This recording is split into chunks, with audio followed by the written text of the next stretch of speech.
Bonjour. Bonjour, monsieur Fidèle. Le nom de mon père, c'est le nom du papa du savant de la République, Edi Malou, Renaissance africaine comparée à la RENAC.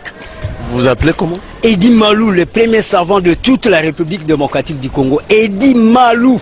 E-double-D-Y-M-A-L-O-U. C'est-à-dire, ça veut dire imposer la force vers l'ovanium. C'est-à-dire l'estime du savoir. Les gens qui connaissent beaucoup de choses, cristalliser, imposer, intentionner ça dans toute la République démocratique du Congo pour que nous puissions avoir la congo-lexicomatisation, les lois du marché propre congolais. Monsieur Edi, nous parlons d'un sujet sportif.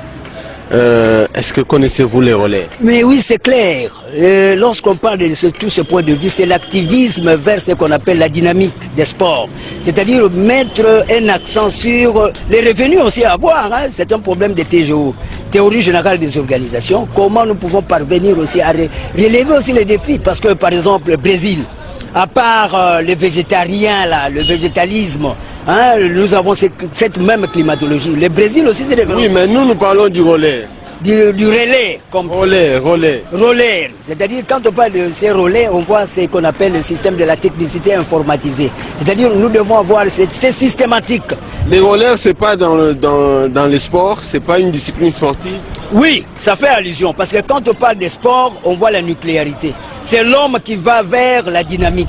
Oui, mais le sport là, le relais, est-ce que vous le connaissez? Oui, mais c'est clair, ça fait allusion au redynamisme de l'homme qui doit assurer ce qu'on appelle la systématique de l'orthodoxisation, c'est-à-dire la réflexologie.